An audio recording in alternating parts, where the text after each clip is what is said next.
Selamat sore, Bapak-Bapak Ibu semuanya. Yang saya hormati Bapak Sekcam dari 7 Kota Hilir. Yang saya hormati Bapak Ibu Kades untuk lingkup Ribu Bujang, Ribu Hulu, dan rekan-rekan semuanya dari Kuamangkuning, dari UMB, dari Tanjung Jabung Timur, dan Bapak-Bapak semuanya undangan yang hadir pada hari ini.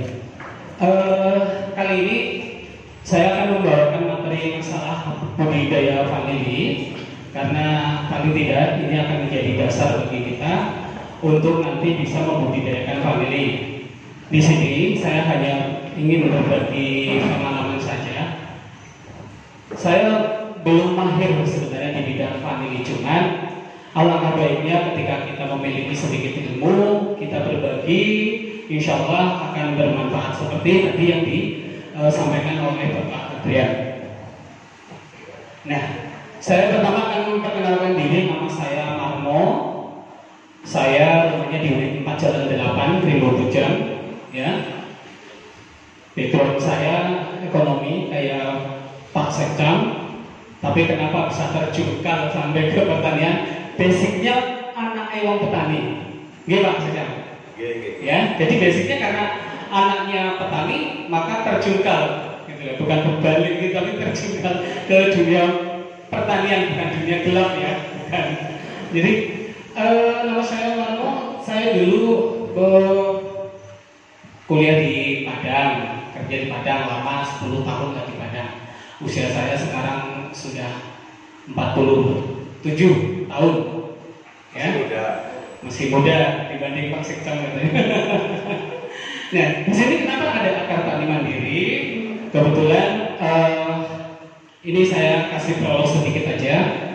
Akar tani mandiri merupakan wadah atau komunitas bagi para petani yang ingin melakukan perubahan. Ini saya bentuk berdasarkan rasa keprihatinan saya sejak harga karet jatuh. Saya sih tidak begitu pusing masalah harga sawit, karena pada umumnya Rimbo Bujang itu karet. Jadi keprihatinan saya itu karena harga karet yang jatuh. Satu, yang kedua, terbatasnya lahan baru untuk budidaya pertanian. Yang ketiga, banyaknya lahan-lahan pertanian, perkebunan kita yang dibiarkan begitu saja, karena dulu di Rimbo Bujang dan sekitarnya, dan kayak sekarang kan udah jadi 3 kecamatan Rimbo Bujang, itu jatah dari pemerintah itu 5 hektar.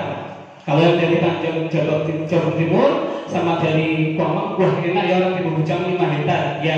Tapi ketika anaknya 7, 5 dibagi 7 lah, tinggal sedikit toh.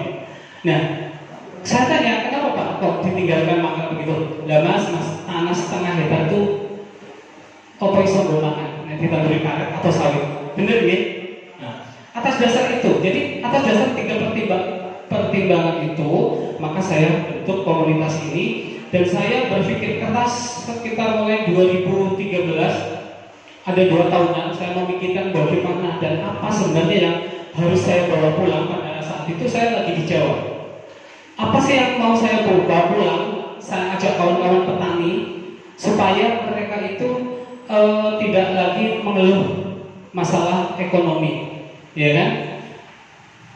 Jadi akhirnya saya berpikir masalah komoditas-komoditas yang ada, dan endingnya adalah saya berpikir bahwa kenapa sih kita tidak menggalakkan lagi masalah rempah, bahwa semua kita tahu bahwa Indonesia dijajah oleh Belanda itu untuk dibudidayakan rempah di Indonesia. Kalau masalah pasar-pasar ditanya, Mas Marmo, nanti kita udah sampai capek nanam vanili dan yang lainnya, nanti nggak laku. Dari zaman Belanda perasaan vanili sampai sekarang masih laku. Jadi pasar kita tidak perlu dipertanyakan, tapi kita mungkin yang kurang informasi kemana kita akan jual. Kalau pasar selalu ada, ya. Kalau pasar selalu ada. Nah, dari akar tani mandiri ini bekerja sama dengan ini Kompak Tani Muda Agrobisnis mengadakan seminar ini. Sebenarnya di ATM itu sendiri, akar tani mandiri itu ATM ya. Pelatihan budidaya ini adalah merupakan tahap kedua.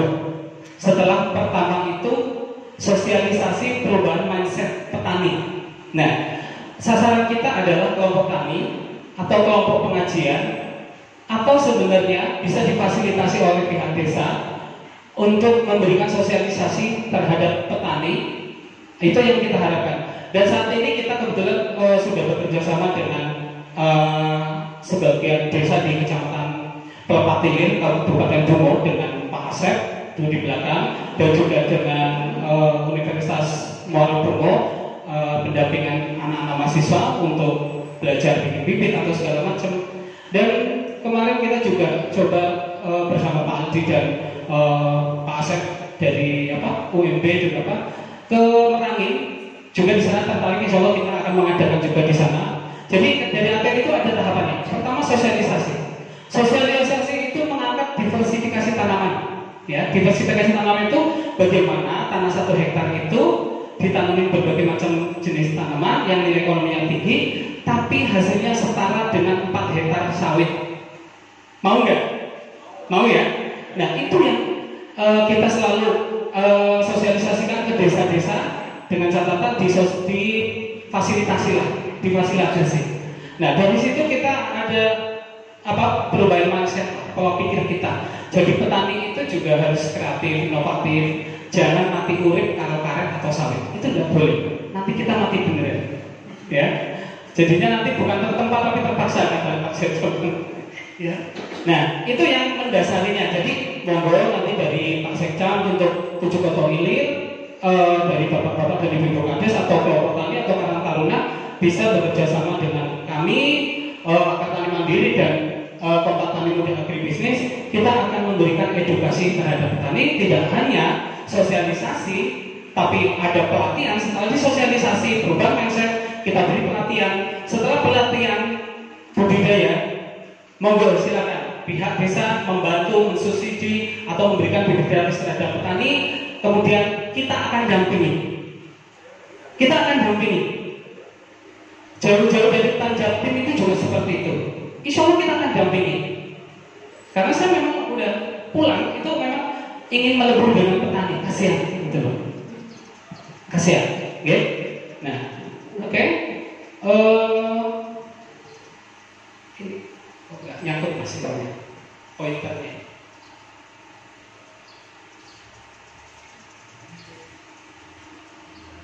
Coba ditekan dikit gitu.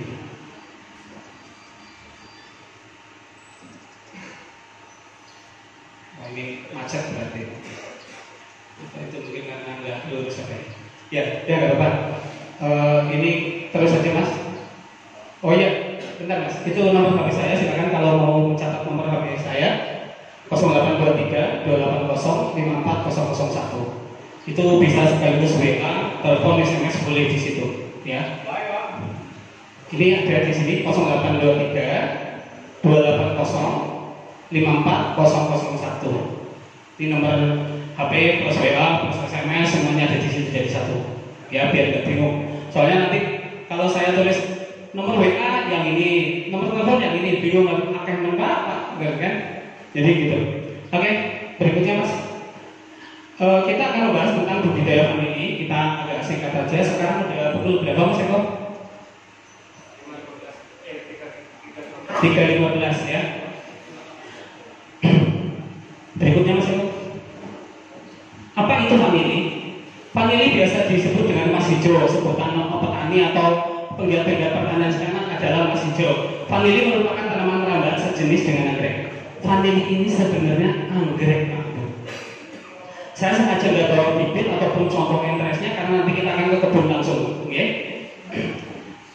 Vanili merupakan penghasil aroma vanilen yang digunakan industri makanan, minuman, dan parfum. Ya, ini jadi kegunaan vanili itu tidak hanya di bidang makanan, tapi minuman juga parfum. Dan saya pernah ketemu dia itu mantan kayak mantan broker vanili di Bojong 5 tahun 90-an. Beliau bilang, mas tahu nggak kenapa juga mahal vanili? Karena minyak vanili itu kan berminyak. Kalau yang olahannya bagus kayak gourmet atau apa itu kan berminyak.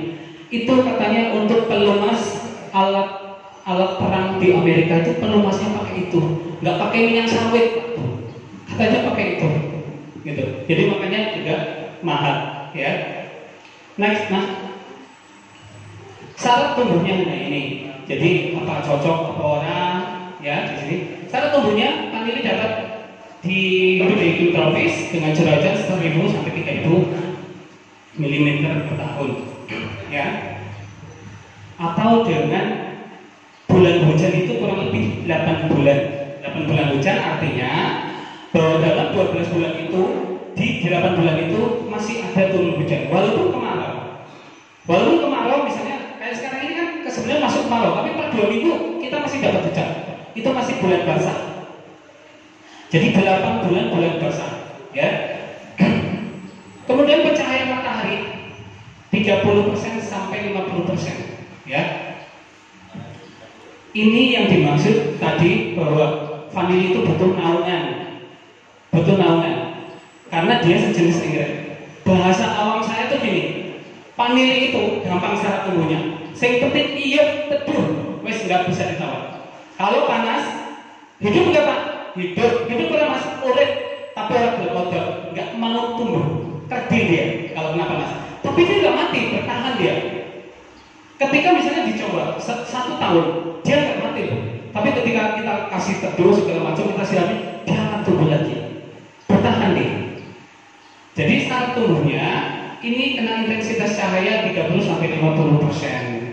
Jadi artinya ketika nanti kita nanam rawatan segala macam, itu cahaya yang masuk itu maksimal 50%. 50% itu berarti misalnya, oh Pak kan ada yang tanya ya, ketika mau pembuahan membutuhkan panas itu 50% ketika musim kemarau. Jadi musim kemarau itu sebenarnya itu proses tracing atau persiapan daripada vanili nanti untuk perangsang pembuahan. Ketika kena kemarau, panas segala macam, begitu kena hujan langsung keluar bunga nanti. Sama, durian pun begitu. Kebanyakan buah-buahan itu setelah kemarau pasti berbunga. Kecuali yang saya amati itu salah satunya mangga, justru pada saat kemarau dia keluar bunga. Iya betul.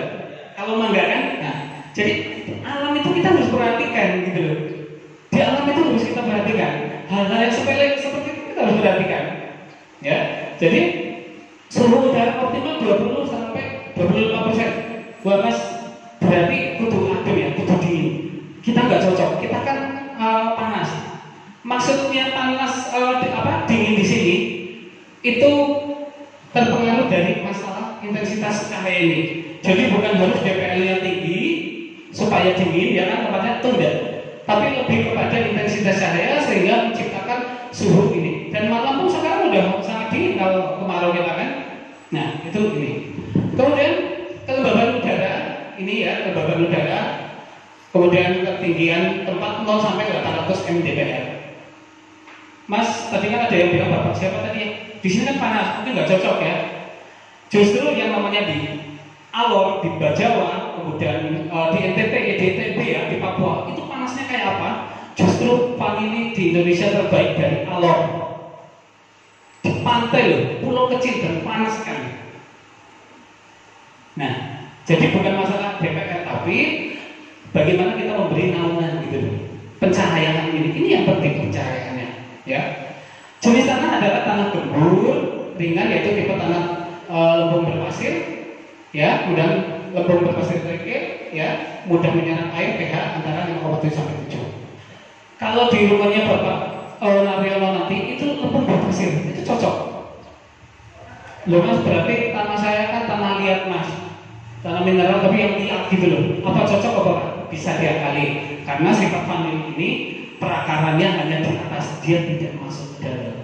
Artinya kita bisa ciptakan media itu di atasnya, misalnya tanah campur pasir atau dengan sabut kelapa, kokopit segala macam, atau akar pakis. Akar pakis itu bagus loh. Akar pakis itu bagus sekali untuk media. Salah satu alternatif ketika kita nggak ada sabut kelapa, ya. Jadi nggak usah khawatir. Tanah kita tanah liat, nanti kan dia nggak bisa itu, tetap bisa. Karena akarnya itu di atas, ya. Terus Mas, berikutnya. Jenis vanili ada yang bernilai ekonomi yaitu Plani, Tahiti, Mor, Kompana. Tapi 99% lebih di Indonesia itu Planifolia termasuk yang di rumahnya Bapak Naryono. Kalau Tahiti ini kebanyakan di Papua, dan di Papua Nugini perbatasan dengan Papua, itu paling banyak. Tapi pasar dunia paling banyak yang diserap adalah planifolia. Hanya beberapa negara industrinya itu menggunakan yang ini. Ya, berikutnya. Pemberitaan dari mana? Dari generatif, yaitu berasal dari biji, ya. Vegetatif dari stek, bibit dengan stek, kultur jaringan. Ya, kultur jaringan itu dengan menggunakan teknologi di laboratorium, diambil sel-sel tumbuhan itu nanti diperbanyak supaya bisa massal gitu loh. Tapi masih jarang sih kalau ini. Kebanyakan kalau kultur jaringan itu kayak nanas, pisang, cavendish, sama segala macam itu pakai kuljar. Ya. Berikut. Ini generatif, maksudnya generatif dari biji. Ini dari biji, tapi sangat lama sekali karena kalaupun ada akan berubah sifat itu. Yang kedua akan memakan waktu sangat lama, sangat lama sekali. Ya, kalau stek aja mudah, kenapa kita harus melakukan dengan generatif atau dengan biji? Ya, berikutnya. Nah, ini entres atau stek dengan stek ya. Ini bisa ditanam langsung, bisa ditanam di polybag dulu di semen. Ya, ini namanya entres atau stek. Berikutnya. Nah, ini kalau yang di polybag, ya, cukup dua-dua ditanam di polybag. Nanti yang Bapak Ibu dapatkan itu yang seperti ini, yang dari polybag, nanti tinggal di rumah ditanam. Intinya, tolong nanamnya karena itu ibaratnya momongan anyempar ya, itu dijadikan indukan. Saran saya beli pot yang diameternya 40 cm ya kan, tanam di pot aja, ditaruh di teras yang nggak kena matahari, sekali-kali di dalam juga nggak apa-apa karena dia sebenarnya nggak begitu banget dengan matahari, nggak mau dia di teras ya pakai pot, asalkan dia adem, dalam hal ini teduh, kemudian nutrisinya terpenuhi, pertumbuhannya cepat sekali ya.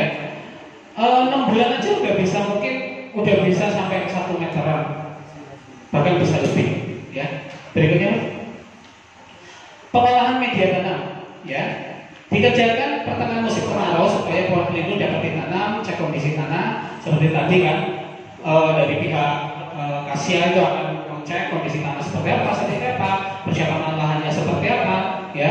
Kemudian bersihkan lahan dari gulma dan dibajak atau dicangkul ya. Kemudian bikin ajir dengan jarak tanam 150 kali 100 cm. Nah, kok rapat? Ya rapat 150 kali 100 cm. Karena DPL kita hanya sekitar 100 ya. Jadi kita bisa padatkan lagi karena kan panas sekali. Harus lebih padat. 125 nggak apa-apa. Kalau ditanam ini ya di kebun secara monokultur itu 125 nggak apa-apa. Kali 75 cm atau kali 50 cm nggak apa-apa. Nanti bisa dibuktikan di tempat Pak Naryono itu bisa 50 cm, bisa 30 cm, nggak apa-apa. Panggil itu nggak masalah, ya. Kemudian buat jalur bedengan lebar 100 cm dan lebar parit 50 cm. Tapi ini bisa fleksibel, ya. Oh bedengannya pengen lebar lagi nggak apa-apa. Lorongnya pengen lebar lagi biar nanti bawa gerobaknya, songro atau angkongnya bisa lewat, boleh ya. Lakukan pengapuran bila kondisi tanah terlalu asam atau basah. Jadi pengapuran itu itu fungsinya untuk menetralkan pH tanah ya. Ini penanaman sistem penanaman ya. Sistem penanaman vanili ada konvensional, semi intensif dan intensif ya. Berikutnya Pak. Konvensional itu nanam secara tradisional di kebun, ya di kebun pakai rambatan hidup. Salah satunya ada gamal atau liriside kalau orang sini bilang. Orang di tempatnya Pak Sekcam itu kayu pagar namanya kan. Cuman di beberapa desa di tempat kita, kayak di tempat saya coba tanam gamal ini, itu pertumbuhannya kurang bagus, kurang memenuhi syarat, dia tetap panas. Ya, padahal udah 125 kali 1 meter masih panas. Akhirnya saya coba pakai indigo vera. Ketika saya tanam ini gamal, musim kemarau ini rontok semua, jadi panas, gitu loh. Kasihan. Ya. Akhirnya saya coba indigo vera, kemarau seperti ini nggak rontok, masih bagus. Nanti Indonesia itu kayak apa sih? Ada di tempatnya Pak Narwela, ada batangnya contohnya, nanti bisa lihat di sana. Ini contoh kebunnya tadi, semi intensif. Jadi kita nanam intensif tapi masih semi lah, belum maksimal banget intensifnya. Itu hanya sekedar seperti ini. Nah, tempatnya Pak Narwela itu semi intensif. Greenhouse juga bukan, kebun konvensional juga bukan, separuh-separuh lah, gitu ya, separuh-separuh. Ya di kebun konsepnya, tapi juga konsep padat kayak greenhouse itu semi intensif. Nah, ini di pinggir rumah. Ini di pinggir rumah. Ini pakai kayu koleng kalau kita bilang di sini. Ya. Tingginya ini kira-kira kita bisa menjangkau saat polinasi paling tinggi. Tapi kalau mau tinggi lagi nggak masalah. Kenapa Pak? Aku nggak odo, enggak, kan? Tapi nek ibu isi polinasi nggak odo ya saking, kan? Gitu. Jadi kira-kira bisa dijangkau lah segini nanti, ya. Berikutnya, Mas. Ini secara intensif yaitu dengan greenhouse, ya. Greenhouse itu kita bikin rumahnya pakai paranet atau pakai plastik UV plus di atasnya dikasih paranet. Kalau menggunakan plastik UV plus paranet, artinya dia tidak kena air hujan, pembuahannya bisa disetel mau bunga bulan berapa. Kalau yang pakai paranet ataupun yang di luar itu bunganya secara alami biasanya sekitar bulan 10 sampai bulan 1. Tapi kalau pakai greenhouse yang pakai plastik UV dan paranet bisa di-setel mau bunga kapan. Yang penting sebelum bunga puasakan dulu dia dari air. Karena Allah itu sudah mengaturnya supaya panili ini bunga, Allah kasih kemarau. Jadi kalau ada kemarau jangan mengeluh Pak Bu. Karena kalau nggak ada kemarau durennya nggak buah, panilinya juga susah buahnya. Tapi kalau ada kemarau durian nanti buahnya bagus. Karena bunganya itu setelah dia puasa. Bahkan teknologi di Thailand untuk membuahkan durian atau tanaman yang lain di luar musim, itu tanahnya ditutupi terpal plastik supaya dia puasa dari air. Setelah beberapa waktu yang udah ditentukan dari diri ya, baru dibuka, baru dikasih nutrisi, dikasih air, baru dibunga. Jadi sebenarnya Allah itu sudah memberi apa ya, pembelajaran bagi kita aja kadang nggak sadar, nggak kan? Leres ya? Nah, ini bayangkan bunganya seperti ini. Kalau seperti ini buahnya ini setiap apa nih dapatnya buahnya sekali, ya. Berikutnya Mas, penanaman itu dilakukan di tengah bedingan. Pola tanam monokultur itu kalau monokultur itu nggak tumpang sari ya. Semuanya vanili, itu namanya monokultur, ya. Itu semuanya vanili monokultur. Buat lubang tanam dengan dekat tanaman penegak atau berukuran panjang, lebar dan dalam rata-rata 20 kali 15 kali 10 atau 25 kali 20 12. Tapi ini teorinya Pak. Faktanya tidak harus seperti itu boleh, ya. Karena kita juga nanti nanamnya nggak boleh dalam-dalam karena akarnya tetap akan muncul ke permukaan.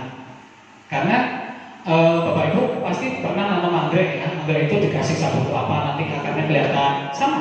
Ini juga seperti itu nanti ya. Tanaman dengan stek dengan stek langsung, tadi yang itu ditanam langsung, itu 3 ruas seluruhnya ya dalam lubang secara mendatar agar akarnya tumbuh cepat dan sempurna. Jadi ketika kita nanam langsung punya bibit yang panjangnya setengah meter atau 1 meter itu ditanam nyerasar atau mendatar, bukan vertikal terus dalamnya 40 di timbun itu akan busuk semuanya. Jadi mendatar horizontal paling ditutup sekitar ya 5 sampai 10 cm paling dalam supaya kenapa harus luasnya 3 kalau ini ketika dari setiap ruas nanti tumbuh akar itu akan memberi nutrisi yang banyak dan pertumbuhannya akan lebih cepat dibanding dengan hanya 1 ruas saja yang kita tanam di dalam tanah. Ini dengan catatan kalau penanaman langsung dan kita sudah memiliki bibit sendiri, ya. Kalau sudah memiliki bibit sendiri, kalau nanti dari yang 4 polybag itu katakan udah 2 meter kita potongin, ya kita jadikan ditanam di polybag aja biar dapat banyak kan. Misalnya jadi 2 ruas. Paling mudah ini ketimbang merica dan yang lainnya. Sangat sulit kalau merica. Kalau ini sangat mudah. Kemudian tutup dengan tanah galian yang dicampur, ya tadi yang ini dengan pupuk kandang, ya. Kalau memang tadi pH-nya kurang bagus, campur dengan dolomit juga. Tanah galian dicampur, kemudian dimasukkan lagi, ya. Stek bagian atas yang tidak terbenam dalam tanah diikat pada pohon panjatnya dengan ikatan longgar. Kalau nggak diikat nanti dia akan mungkin ke samping kanan, ke samping kiri. Jadi supaya fokus ketika nanti tumbuh tunas langsung nempel, langsung merambat. Ya. Kemudian pemeliharaan tanaman. Ini kita ngebut karena waktu juga udah sore. Nanti kalau kepengen detailnya nanti dari Bapak Ibu Kepala Desa atau Pak Sekda bisa silakan hubungi Pak Naryono. Nanti kita akan berikan yang lebih detail lagi karena ini juga mengingat waktu ya. Siap. Sebenarnya saya juga ada video tapi nggak saya akan putarkan. Jadi untuk simulasi dan apa segala macam biasanya lebih mantap itu kalau melihat video langsung ya. Tapi ini waktunya nanti kita lihat langsung realnya di lapangan aja ya. Penyuluhan dilakukan pengecekan setelah umur 2-3 minggu setelah tanam. Apabila ada stek yang tumbuh kurang baik segera disulam kembali supaya nanti bisa menyusul pertumbuhannya dengan yang tidak mati ya. Penyiapan dan pembunuhan. Penyiapan dilakukan sebulan sekali sesudah tanam sampai pertumbuhan vanili tidak kecil dan terlambat. Pembunuhan bersamaan dengan penyiapan untuk menjaga bidikan tetap rapi dan tanah tetap subur agar air mudah terserap. Ya, ini pembersihan biaran tanaman itu juga tidak boleh terlalu bersih karena ada kalau konvensional ya, tapi kalau greenhouse atau semi intensif harus bersih. Kalau konvensional rumputnya malah jangan dibuang karena dia untuk menjaga kelembaban tanah dan akarnya supaya tidak kering. Dan kalau musim kemarau, ini menurut petani di forest itu ya, ketika di tanaman di kebun itu di perkebunan liar itu rumputnya itu kayak paitan. Terus kalau di sana malah rumput manis namanya. Ada rumput manis itu ada beberapa jenis. Kalau kita bilang kan ada rumput paitan ya. Itu kalau kemarau kan di daunnya itu ada nempel embun yang jadi air ya Pak. Ya, itu justru akan sangat bagus. Jadi ketika musim kemarau, si rumput ini akan mengikat embun dan menjadi air dan dia akan menetes ke permukaan tanah atau media dan akar si vanili karena dia di atas dia akan tersiram dan menyerap nutrisi menyerap air dari embun itu sendiri. Itu fungsinya. Ya, memang nggak boleh terus diresiki rajin pokoknya disemprot. Kalau disemprot mati semuanya karena di atas dilarang keras ya. Dilarang keras. Malah kalau yang di alam kebun itu bisa ditanamin jenis pakis ya. Pakis yang kadang tumbuh di pohon vanili, pohon sawit itu ada beberapa pakis yang memang boleh. Karena dari pakis itu juga itu sifatnya antagonis terhadap atau melawan jamur. Karena penyakit itu namanya ini jamur ini. Ya, dia bisa menjadi antagonis atau untuk melawan jamur itu sendiri. Ya. Kemudian ini perempelan ya. Ada beberapa perempelan dilakukan. Perempelan bentuk ya, memotong 15 cm dari tanaman yang dilakukan dan disisakan 3 cabang terbaik untuk dipelihara agar terbentuk kerangka tanaman kuat dan seimbang. Jadi gini, perempelan bentuk itu gini. Ketika kita tanam itu kan belum tentu besar batangnya, masih kecil. Supaya memperbesar batang, supaya kokoh, itu nanti dipangkas. Ketika misalnya nanam tinggi sekitar 75 cm, itu kita pangkas saja, nggak usah tanam dulu. Potong aja punya, potong. Nanti tunas berikutnya itu 2 kali lipat besarnya dari batang pertama yang sebelum dipotong itu. Setelah tinggi lagi segini, potong lagi aja, gitu. Nanti tunas yang keduanya akan 2 kali lipat besarnya dari batang yang ini. Setelah 2 kali dipangkas itu nanti udah segini aja. Ketika dipangkas itu segini, nanti tunas berikutnya yang tumbuh 2 kali lipat ini nanti. Nanti bisa kita buktikan sendiri di tempatnya Pak Mario. Kita tunjukin nanti di sana. Ya, itu untuk memperbesar batang dan memperkokoh batang. Ya. Kemudian perempelan produksi.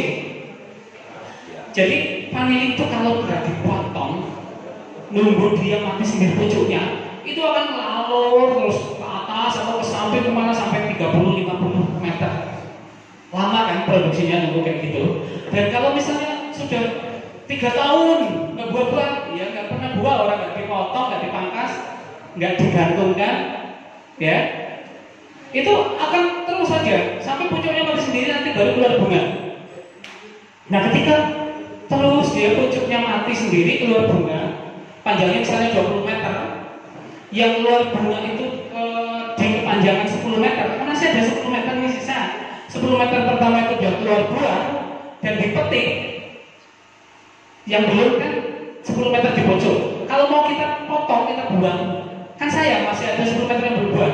Kalau kita pelihara, kita ngasih makan yang 10 meter ini, ngasih makan nutrisi, nggak akan produksi. Tapi mau dipotong, pucuknya belum produksi. Nah caranya adalah ketika misalnya itu merembet ke atas, udah setinggi 5 meter, kita lepaskan, kita gantungkan. Posisi menggantungnya yang mengelum itu ketika kira-kira tingginya segini lah. Jadi ketika nanti kita polinasi, itu nanti bisa. Yang menggantung ini dari ketinggian ini ke tanah ini, itu kita potong ujungnya. Nah, yang menggantung inilah calon batang produksi. Semakin cepat tua batang produksi, semakin cepat berbuah. Nah, lo berarti nanti cuma satu aja, Mas. Masa nanam cuma satu itu nunggu 2 tahun cuma satu batang aja, cuma 2 meter, sampai 1,5 meter ya rugi. Enggak. Setelah kita lepas, kita gantungan, kita pangkas, pada saat yang menggantung ini, yang mengelum ini, nanti akan tumbuh tunas. Itu ke atas lagi, ya, sampai 3 meter, lepaskan lagi, gantungan lagi, pangkas lagi. Dari sini akan tumbuh lagi. Begitu seterusnya. Satu dari bawah bisa yang gantung 5 sampai 7. Mirip dengan buah naga. Buah naga ada satu ya, tapi di atasnya berkembang. Perakarannya mirip dengan naga. Tumbuh akarnya dari atas, nanti merembet muncul ke bawah, cari makanan. Persis kayak buah naga. Sifat akar dan cara pembuahannya. Tapi kalau nggak kita lepaskan, nggak kita gantungkan, ya satu batang itu tapi terus ke sampai 20 meter. Dan ketika yang menggantung ini ada 7 kali 2 kali 1,5 kan udah banyak itu, ya kan udah panjang. Dari 7 itu yang udah tua 2, berarti tahun ini yang keluar itu 2 batang, ya kan? 2 batang. Berarti yang 5 itu tahun depan 3 lagi, tapi itu udah nambah lagi. Nah setelah berbuah yang 2 batang itu kan kita petik buahnya setelah usianya tua 8 sampai 9 bulan. Kalau daerah panas relatif lebih cepat, bisa kayaknya di sini bisa 7-8 bulan udah tua. Tapi kalau daerah dingin bisa 9 bulan. Gitu beda. Ya, ketika saya di Minahasa Tenggara, di Sulawesi Utara, itu daerahnya dingin. Ya, saya belum bisa masukkan ke sini dokumennya. Itu daerahnya dingin, jadi relatif lebih lama ketimbang daerah yang panas. Yang panas itu bisa 8 bulan, 7 bulan udah tua. Tapi kalau daerah dingin kayak di Wonosobo, Temanggung bisa 9 bulan. Kalau di Jawa kan yang Jawa Tengah paling banyak Wonosobo, Temanggung, Magelang, Purworejo, itu paling banyak dulu. Tapi alhamdulillah sekarang sudah dimulai lagi, ya. Nah kemudian itu perempelan. Kemudian perempelan peremajaan. Perempelan peremajaan itu batang-batang yang sudah tidak produktif, yang tadi udah gantung, kemudian udah keluar buah, buahnya udah dipetik, itu dipotong buah. Nggak mantap lagi. Loh emang Mas tak tandur insya Allah kemungkinan tumbuh tunasnya kecil sekali karena mata tunasnya sudah pecah untuk berbuah. Nah, jadi yang sudah bekas berbuah dipotong buah, potong buah. Sama buah naga juga begitu. Kalau cabang produksinya udah ada buahnya, udah matang, udah tua, dipetik, potong dibuang. Gitu kan? Ya, sama sebenarnya prakteknya seperti itu. Jadi kalau sudah produksi potong dibuang. Loh, Mas, tapi kok tadi Pak Adrian bilang tanamlah bibit yang sudah berbuah, tidak pernah berbuah. Ya kan itu kan contoh udah berbuah, kenapa nggak ditanam? Kan itu maksudnya itu bukan itu. Tapi ketika kita bawa bibit dari daerah A, tapi tanaman itu di sana memang sudah berbuah. Tapi yang ditanam adalah tanam batang yang belum berbuah dari pohon yang sudah pernah berbuah. Nah itu kita harus pahami. Batang yang belum berbuah dari pohon induk yang sudah berbuah. Itu yang kita tanam. Jadi bukan dari batang yang sudah berbuah, karena nggak akan tumbuh tunas, karena tunasnya sudah tidak ada, karena sudah keluar buah, gitu, ya. Kemudian yang kena penyakit itu juga harus dipotong, ya. Tidak hanya yang itu, ketika terinfeksi layu atau apa, potong buah, disingkirkan, dibakar atau gimana. Berikutnya Mas. Ini salah satu contoh. Gak usah kewan, orang duwe pot, orang duwe popo. Nah, gak usah berkelapa digantung aja urip. Ini di Jawa Timur nih. Tapi kalau kayak gini kita harus maksimal ngasih nutrisi, disiram nutrisi ini. Ya.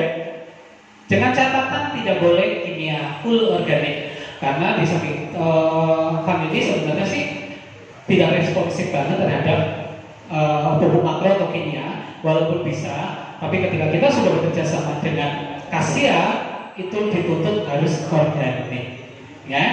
Dalam hal ini